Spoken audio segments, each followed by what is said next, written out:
you're going to see, and I tell my clients and anyone else when I'm doing talks, like, don't worry about what everybody else is doing. Focus on what you need to do for your business, what was going to work to bring your vision to fruition, what's going to bring it to a tangible substance for you.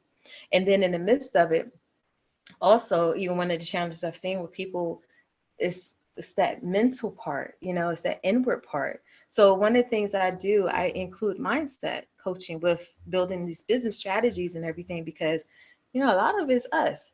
So if we're not right here in whatever component that is, it's going to reflect in our business. Listen to the vibes. Welcome, everyone, to another episode of Listen to the Vibes. And I have here Miss Sacha Walton with me. She is a business strategist. So we're going to learn about her and have a great conversation, and hopefully she can help you. So, Sacha, tell us a little bit about yourself. Hey, Kyle, thank you so much for having me on the show. So I am Sacha Walton, as so wonderfully introduced me, and I'm a business strategist here out of Virginia. I am the owner of SWI Management Group, and we specialize in business development, strategic planning, and event production.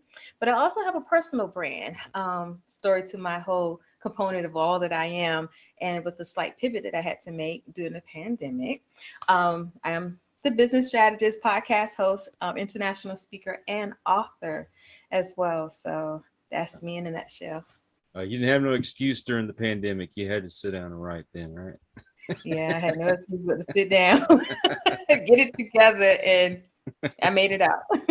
So what got you started in doing this? Yeah, so actually, I started about a little over 20 years ago in event production. That was always my passion and the bread and butter of my business. And along the side, I helped other businesses, develop and help them to grow and manage some of their services for them. And when I continued to just, maneuver and navigate through my own entrepreneurship journey, I end up picking up like independent music artists as well, manage their business. And, so because I just believe entrepreneurship is across the board. You could be a creative, you could be, somebody who's producing products or so forth. It's all a business. And so I just love helping people and doing that. And yeah, I've been in that space for almost 20 years, a little over 20. And then the pandemic happened, and it impacted my business where it shut it down because the event industry was shut down for 2 years. And the biggest contracts that I had was in government contracting, as well as private corporations and nonprofits. So because where it wasn't open, I couldn't open. I did little things like with marketing and branding for other companies, but it still wasn't where my heart was at. And so I fortunately came back out in December 2021, and I stepped out as being the face of my brand. So that's where the personal brand comes in at. Just, had to pivot a little differently because, we're still getting used to this whole live event world now. And I'm happy. I'm glad that I did that. I stepped outside my comfort zone, and here I am. And you help like the mom and pop businesses as well?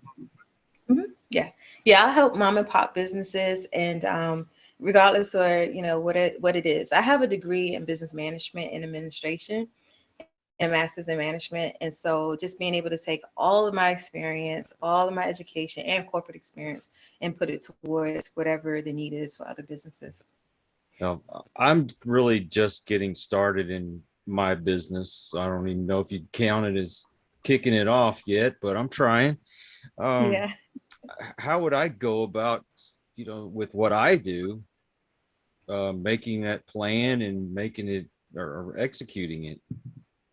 Yeah. So if you're, solely in the whole podcasting piece, I would say with the podcasting, you really just need to have fun with it, number one, and how you're planning it out. Really looking into the different outlets you really want to be in and really doing the market research for it as well. And when you develop that plan and then you actually do a lot of the marketing for it, that's the biggest part of it for podcasting. It's the marketing and the branding. And because it's so saturated, it's a big market, it's grown. Like every time you turn around, I see everybody, like I even got a podcast, but it's like everybody has a podcast. But I would say that when your plans, you determine how far you want to go. and looking at like what you want to really put in place and put into action in the different, mediums that you want to go into. If you are just video based, or if you're audio based, if you're a hybrid, those different things you look at, but just definitely doing that marketing and branding behind it, and just continue to get the guests on. I mean, it's a long list. I don't want to do so much. We could talk off air, but I it's hear you. definitely a strategy that you could put towards it.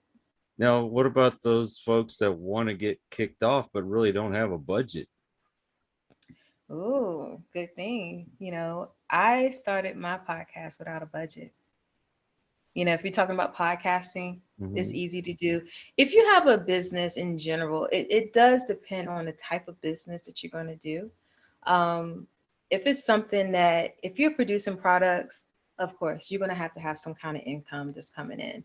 And what I would suggest to people is, if you haven't started your business yet, but you're thinking about going into business, start that planning process. Don't rush into it. Start the research.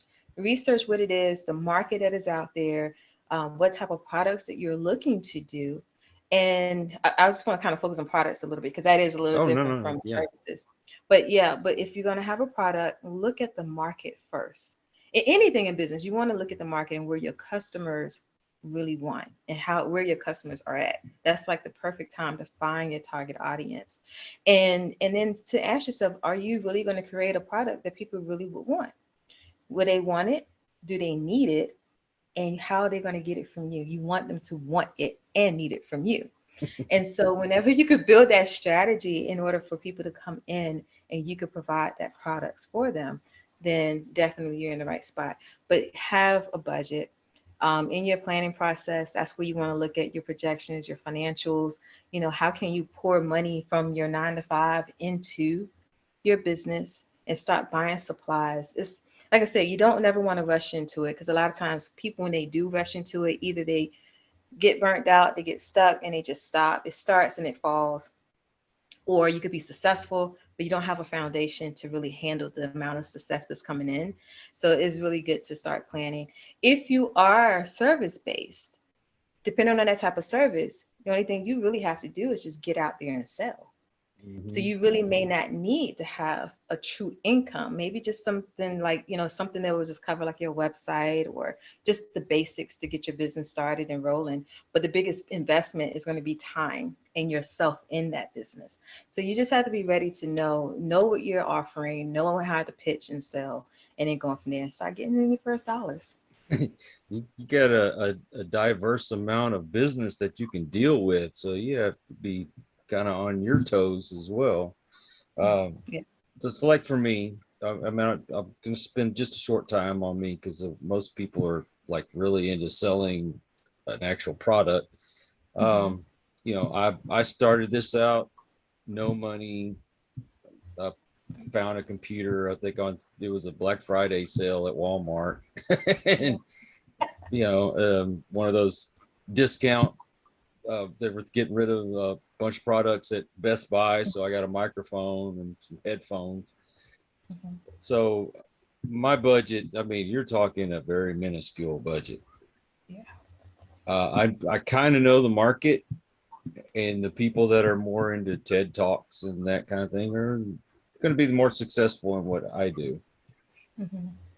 It's not as easy to grow some a service like mine, because I mean mine's more inspirational, motivational stuff. Where, let's face it, people love controversy. They love the celebrity gossip and all that kind of stuff. Yeah. That's more going to be more successful in podcasting. Um, Mhm. but I want to get my name out there.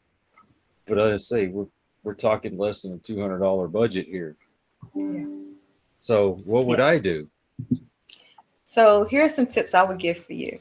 Mhm. In the podcast space, even though you are inspirational and motivational type of podcast, there's still a market for it. And I would advise anybody not to look at what other people are doing, because that could be kind of a drain on you. Be like, okay, yeah, I'm just gonna stay in my little area. They're over there. I'll get there one day. Because all it takes is for one person all it takes is for the next move for something to happen. Because trust me, they had to get there too.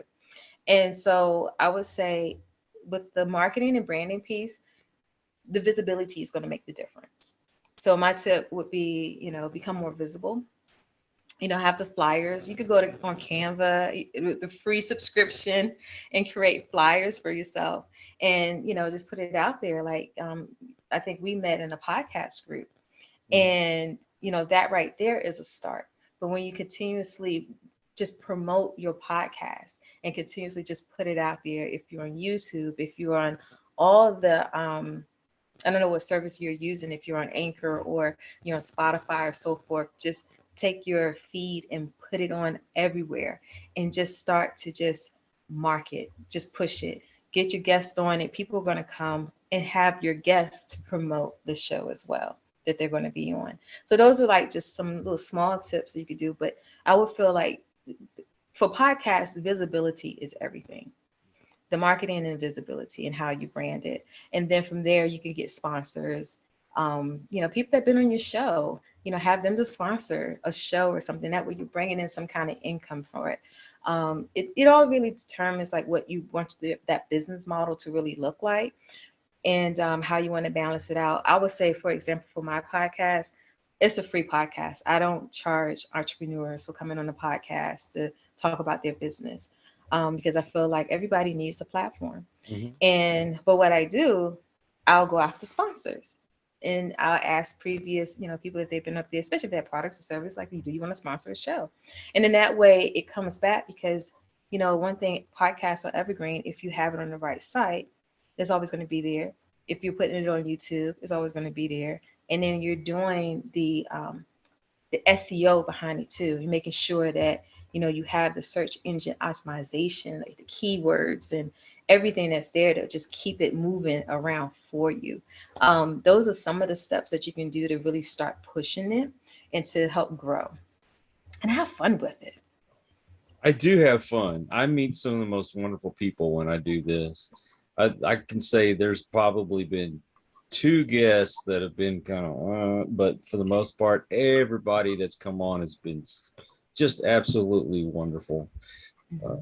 Now, I'm fortunate because I've met certain people that they have some influence, and I have a guy that wants to do a show with me, and he's actually looking for sponsors right now before we start the show.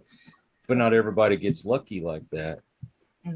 Some people are even very reluctant to get started because they're so nervous.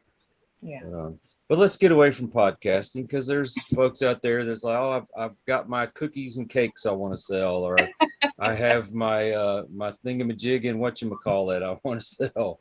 Right. My spacely sprockets. Or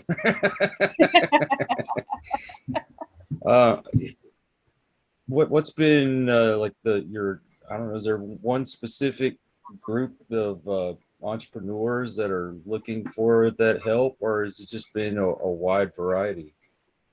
Actually, it's been a wide variety. I'm one of those type of people, like, the word right now is to niche down, niche down. Everybody was talking about niching down. I don't like to niche down too much. I like to niche accordingly because when you niche down, you limit yourself, especially if you have a wisdom and the knowledge to apply and help others with. So I would say in general, my service is to help entrepreneurs as a whole. Now, I will niche down to, whether it's going to be female entrepreneurs, creatives, so forth, whatever, if I'm want to be specific about it with my marketing for certain reasons, I'll do that. But as a whole, as long as I have the understanding to help you, even if I don't, I can find somebody else that can help you out, but just dealing with the foundational. So I would say if I had to give a group just for the sake of this conversation, would be I love working with startups and those who are feeling burnt out and those who want to make that pivot. And I say that because it gives me the opportunity to kind of go into their business. I love being able to dig in your business and find out what's really going on that's wrong. Like, what are the holes in your business? Especially if you're already in business and you're feeling burnt out or you're ready to pivot. What is it that's there that maybe you missed in your startup phase that's causing you to feel that way or to not see the results that you're really looking for. And a lot of times it's in that planning process, because like I said before, a lot of times people would just get into business and they'll just start. And I understand that business comes about for so many different reasons. And for the most part, let's face it, a lot of people start businesses because of a need. It's either a need or somebody's told them, hey, you do that so well, you need to start a business. And we're like, oh yeah. So they'll take that hobby and go into a business and things like that. But for the most part, it really is to bring in that second income for your household. And a lot of times when you get started in that, you just jump into the pot without having a plan. Or you draw up a plan just enough because you've been taught, oh, the plan is just to take to the bank because they may ask for it when I'm looking for a loan.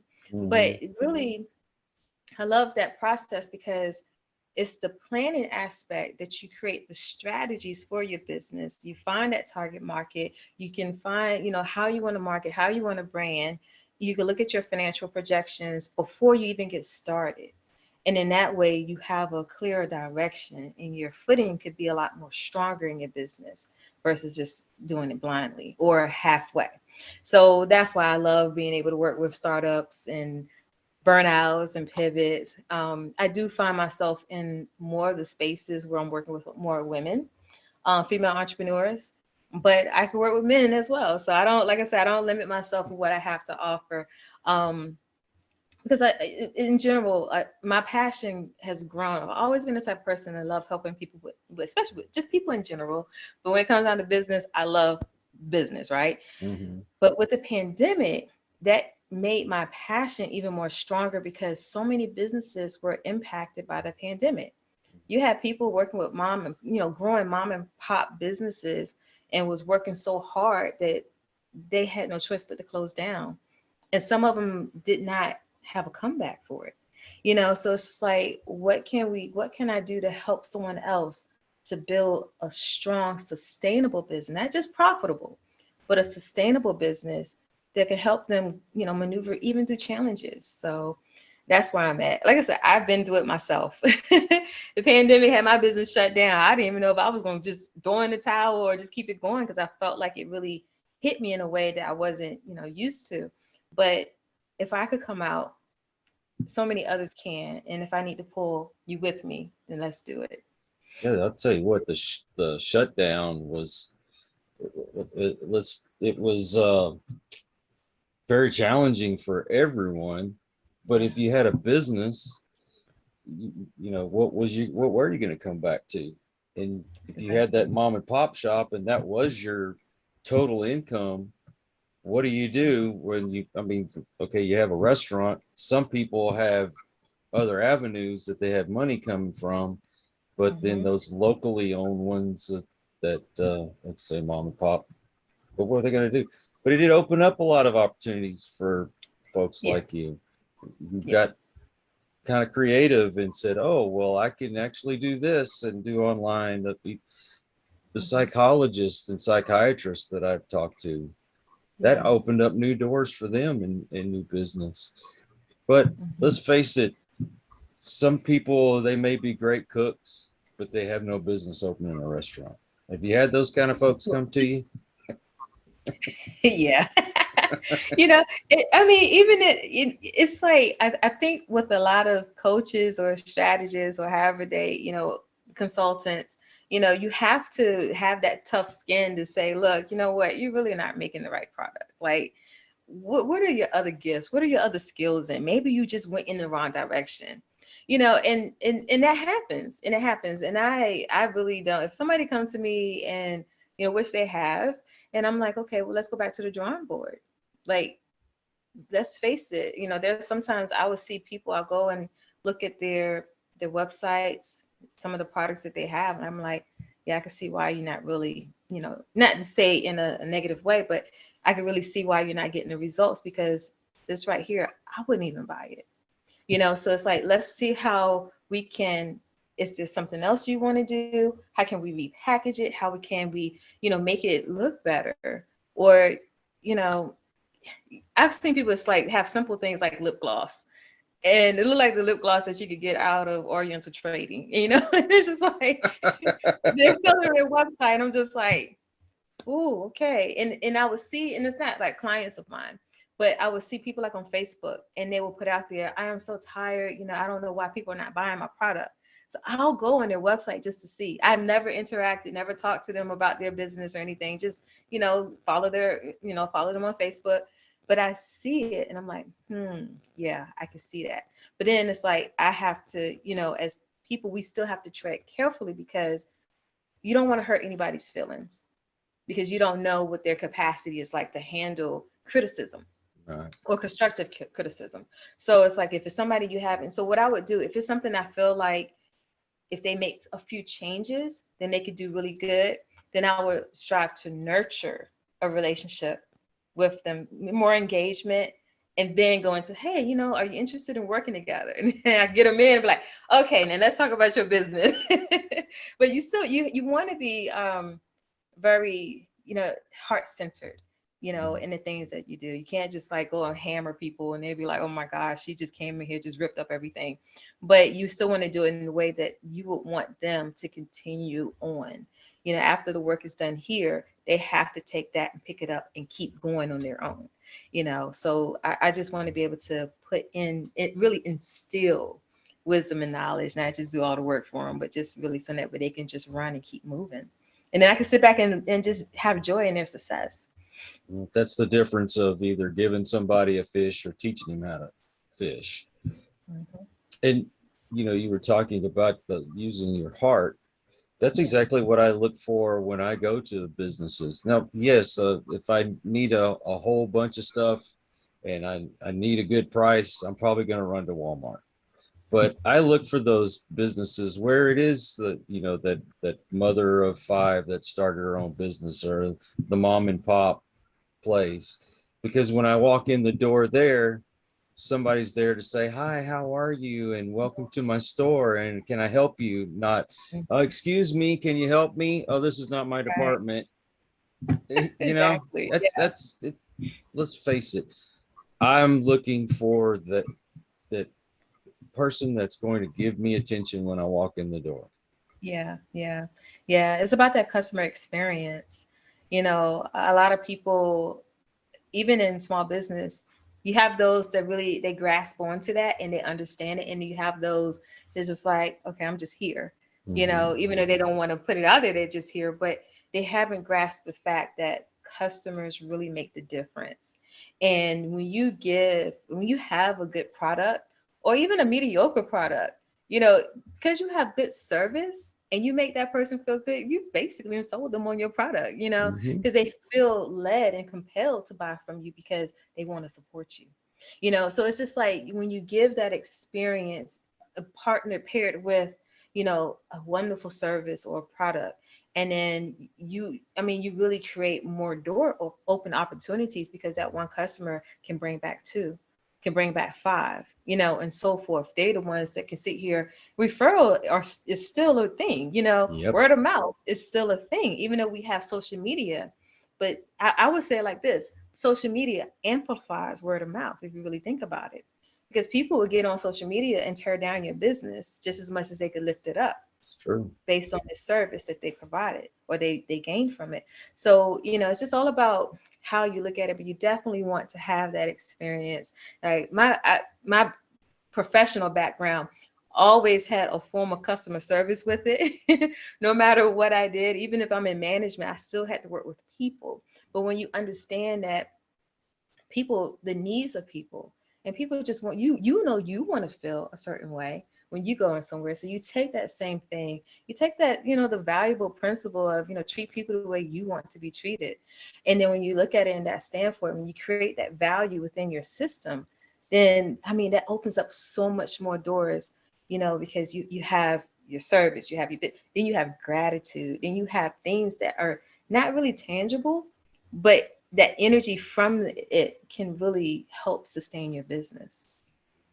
When I was a kid, my dad, he was an air conditioning mechanic, Mhm. and he would do work on the side, and he never advertised, but he always had work because of that word of mouth. Mm-hmm. He was very good at what he did. And so and so would tell their friend, and like the old commercial, and then they told two friends, and they told two friends, and so Yeah. on and so on. So he was always busy. There was never a day he didn't have to do a job. Word of Mm-hmm. mouth. Uh, what has been your biggest challenge doing this? Like the maybe the worst case scenario, and then their greatest triumph. So I would say my greatest triumph right now, because it's well, let me see how I can put this. Even though I didn't rebrand my business when I relaunched, but when I relaunched as this visible, I'm in front of the brand, business strategist. Now it's like, okay, I have to, even though people know who I am, but all these new people that are starting to follow me for whatever reason, they still need to know that I'm not new on the Mm-hmm. scene. So that's like, I wouldn't say it's a big challenge, but it's just that I have to send out my message a certain way, to say, look, I'm not a newbie. I like what I have put on Facebook before is like, I'm not new to the game. I just play it differently because that's really what I'm doing. I have my, people that I worked with, businesses that I helped start, and, to take a fitness trainer from doing workouts in the streets, with his camps to owning his own gym. And he's still thriving today. So it's just like those type of things, those examples that I do have. Otherwise, I really wouldn't say right now it's just a time thing because now I'm balancing out this personal brand that's just launched out like a wildfire with me and my actual business that I own. And the business is the one that I bring in, like do the group coaching through and all these other things. And so it's just a time thing for me right now. But I would say it hasn't been like a true like challenge as far as me like really falling short on some areas. But that was our like the little surface challenges that I am having right now. Well, what about client wise? What's been your biggest challenge getting somebody going? So as far as my clients right now, um, I would say my only challenging client that I have. So what I do, I have clients, and then because I love helping people, so to help my need of helping people, I serve as a mentor for Mercy Mentors. It's a micro mentor thing that they have across the world, and so I do mentor globally. And I would say the challenge would be when I work with international entrepreneurs because you have to understand their lingo is different, the ways of doing things are a lot different, and sometimes that can kind of cross up a little bit. So that would be my challenge, and that was like one of my challenging people that I work with. And it's just, you find people, some of the challenges I would see, and it's not hard to navigate through. It's just you have to maybe slow down the process and really put things in the verbiage that people would understand a lot easier. Um, but I would say not just with the international folks, but even folks here, one of the biggest challenges that I do see with people is the fact that they start their business without a plan and they're running. And then it's like they get to this place and they're on a timeline. So it's like you have to will them back, but they still kind of like, no, I got this timeline. So you kind of, it's like that tug of war a little bit Yeah. until they come to an understanding that, no, look, you need to slow it down for a little bit. And then we try to get on the same path and really work out the plans and everything, and then they could go forward. But that would be the only thing when you're thinking, when one person is thinking one way and you're trying to get them to really say like, look, no, you gotta kind of, and they see it and understand it. Like one of my clients did, they saw it, they understood, and they had to stay slowed down enough to start backtracking and then get them into a flow. But it was also my international client, so it was just like still kind of going alongside some of the norms that they're used to in their area, their country. So, but Yeah, it's always a learning experience. that's just like at church. You get that first time Christian come in and they're ready to hit the road and start knocking doors and preaching and all that, and Mhm. they get so much into it, and then they get burned out real quickly, Yeah. or they didn't pace themselves right. It's like, look, you've got to learn how to walk before you can run. Or if you're going to get in that race, make sure you pace yourself, because that person that takes off real fast is usually the one panting at the end and not being able to keep up, while the ones that kept pace are they're steady on it. Yeah, that is so true. I told somebody one time, I said, entrepreneurship is like you have the microwave and you have the slow cooker. You have people that get in, they pop out with a business, and then next thing you know, you see them everywhere. They're doing all these different things, and it's fine. If they move fast, it's fine. But then you have those who are still, in conception phase. They're taking it one step, the next step, the next step. And I told them, I said, it's okay. Don't feel bad about your process. Don't feel bad about it, because just like with a slow cooker, when you throw that piece of meat in that slow cooker, it's going to be a lot more juicy, more succulent. I hope I'm not going to make you hungry right now. It's like it's going to smell better. The seasonings are there, and it's just right. So when you go to bite into it, it's perfect. So it's like you have people you're going to see, and I tell my clients and anyone else when I'm doing talks, like, don't worry about what everybody else is doing. Focus on what you need to do for your business, what was going to work to bring your vision to fruition, what's going to bring it to a tangible substance for you. And then in the midst of it, also, even one of the challenges I've seen with people is it's that mental part, it's that inward part. So one of the things I do, I include mindset coaching with building these business strategies and everything, because, a lot of it's us. So if we're not right here in whatever component that is, it's going to reflect in our business. And so I've seen people say, well, Dad, what if I'm successful? I'm like, what if you are? That's what you want to be. But they had that fear.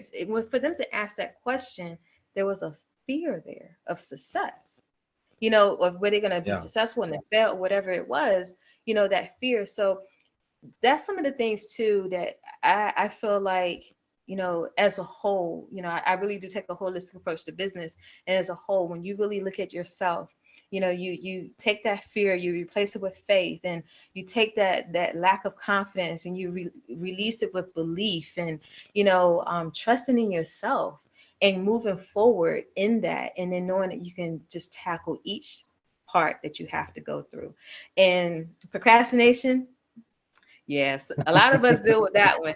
And I and I tell people all the time, like, look, that is the beast. I put that's the name of procrastination, is a beast. But some things are always going to be around because they're in the air. They're always going to be around. But the thing is, to beat them with that is the fact that you have faith, that you be productive over, and have time management over procrastination, that you continue to move forward and everything, because it all kind of plays a part against you.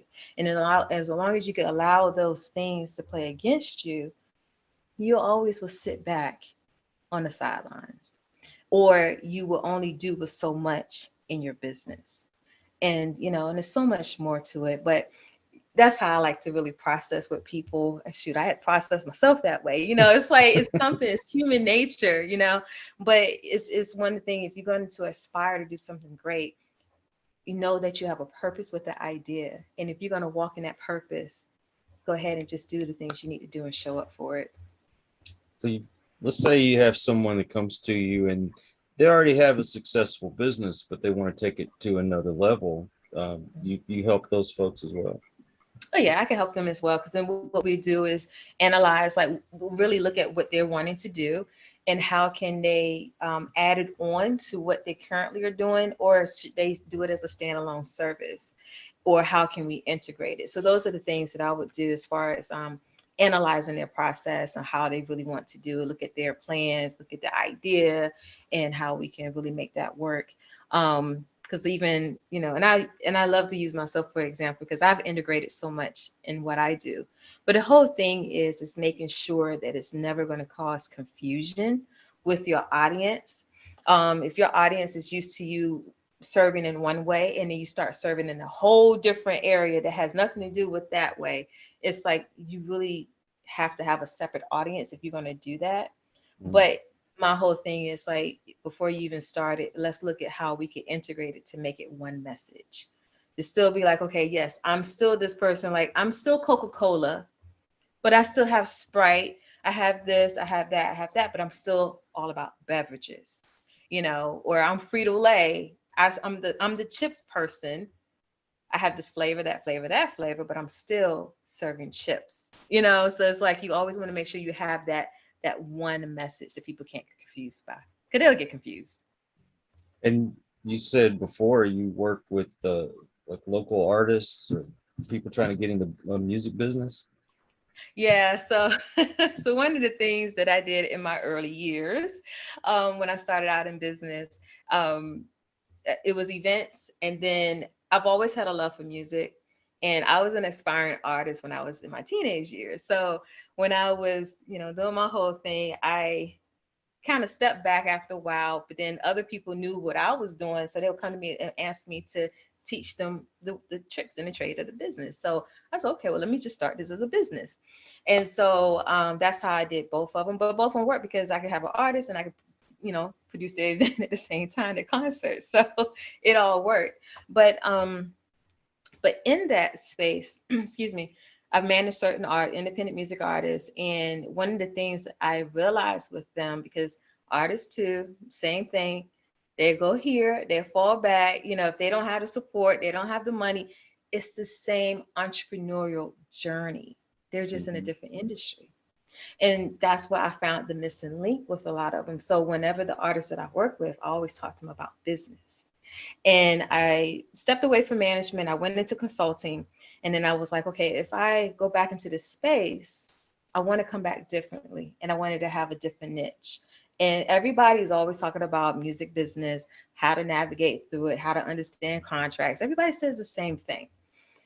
I want to talk about entrepreneurship because you are an entrepreneur first. And in fact, I wrote a book called Beyond the Music. It's a music artist entrepreneurship guide, and it helped them to really identify as a business owner with your products is music. It's the music that you make. You are a label. You're doing everything that a label would do. The only difference is they have capital, they have money, and they have human capital at their, exposure. So, but you're still having to write your music, get it copyright, find a producer, do the studio, everything. Look at your own image, what clothes you're gonna wear, all the stuff you're doing. You're a solopreneur. That's all you are. You're just in the music industry. So that's why I said, I started teaching them on that. But that's my heart and that's my love for it. So, and like I just want to see all people, just succeed in what they're given to succeed in. And my motto is the foundation of every industry is business. So no matter if you are a music artist, if you're an author, if you are a painter, whatever it is on the creative side, you're still transactional. At the end of the day, the IRS is going to want you to file your taxes. And when you file your taxes, you have to file either on a Schedule C. They're going to treat you as a business owner either way. Or, if you have your stuff together, you could be like an S Corp or something like that. But you got to file your taxes as a business or as an entrepreneur. So why not act as one? As well. I think the best that I've ever seen at that has been Gene Simmons of Kiss. I mean, they have everything from condoms to coffins with Kiss on it. Their branding and marketing strategy is out there. but look how long they've been, but look how long their brand has been around. No matter what. Are they still in Are they still traveling? Yeah, they've been on their farewell tour since the late 90s, I think. Farewell tour. I've been to at least 3 farewell tours already. Yeah. And they're still selling stuff. And it's still and that's how well they've done. Because Kiss, I think Kiss was around before I was born, probably. I think they came out the 60s or early 70s. It would have been early 70s. I think they got together around 68 or 69, but I want to say it was 72 when they really got popular. So when we were little kids.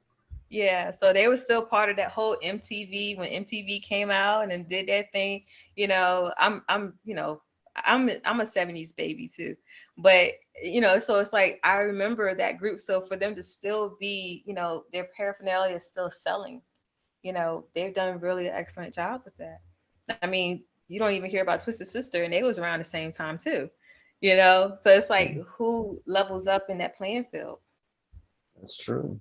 You have a website, Yes. I assume? It's www.swimgtgroup.com.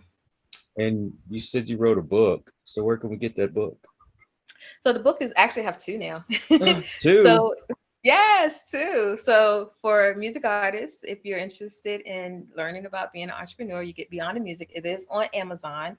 You can go to my website and I have an author's page and the book is connected to Amazon there too. But my second book that I wrote is called The Ugly Truth About Entrepreneurship, Keys to Managing Mental Wellness. I released that last month on my birthday, September 13th. Oh. And yeah, and so it's my pandemic recovery story. And in that, I had these keys to managing mental wellness. And so I went through my 2-year sabbatical when I, couldn't do nothing but sit and plan and get my own mind right with it. I came out with these keys, how to really better manage yourself mentally and how to really prioritize well-being for yourself. A lot of people don't talk about mental health with entrepreneurship. You hear mental health with everything else. Entrepreneurship and mental health is the thing too. And we go through a whole lot. And so I wrote the book just being transparent and willing to talk about it. Well, I can only imagine, especially with the lockdowns and everything, you're worrying about how are you going to keep your business even open and keep your employees. Yeah. With the economy up and down, what's going to happen? There's so many things to worry about. And, I have my own mental health problems. I can't imagine what an entrepreneur goes through when they've started a business. Yeah. So what social media do you have? So I'm everywhere. Everywhere. I am everywhere. And it's all on so if people want to follow me, it's on my website. I'm on Facebook, Instagram, Twitter, LinkedIn. For LinkedIn and Facebook, it's my name, Sacha Walton. For Instagram and Twitter is That Girl Sash, SACH. And so I'm there. And I'm also, if you're any TikTok followers out there, follow me on TikTok as well. I'm there too. It's That Girl Sash. But like I said, it's all connected to my website. And if you want to check out the podcast, that's there as well. And I have to get you, Kyle, on my podcast too. Well, I would love to. Yes. Yeah, send me a calendar. I will pick a date. I will. I'm start scheduling for 2023 and I'll get you out there. Well, I'll tell you what, whenever I started putting out advertisement on that Facebook page, I figured I'd get maybe 6-7 people on. Oh my God, I filled up all the way to almost November. Oh, that's good. That's a good problem. Don't get me wrong. That's a good problem to have. And you say you just started this year? The podcast? No, I've actually been doing this particular podcast for about 3 years now. Okay, wonderful. Yeah, it's in the height. Everybody's working on invisibility, so I'm quite sure you can put out another post. You're gonna get another 3 months. I'm gonna wait a little bit, maybe for it to quiet down. Yeah. I probably have enough to last me to the end of the year, but still like to have some in your pocket. Yeah. But Sacha, thank you so much for coming on my show. Thank you, Kyle, for having me. It's been a pleasure. I've enjoyed being here with you. Same here. Anytime, if you have anything else you'd like to promote, please let me know. I'd love to be in on it. I will definitely do that. And I also want to thank all of y'all out there. If you are new to the channel, well, I'm glad you stopped by, and I hope you'll come back. Hit that subscribe button. For those of you who are regular, I appreciate you. It's because of you I get to do this. So until the next one, everyone, please take care. Be kind to one another. God bless and peace. We hope you enjoyed this episode of Listen to the Vibes. You can catch us on Buzzsprout or wherever you listen to your favorite podcasts. And on YouTube. Follow us on Facebook at The Vibes Broadcast Network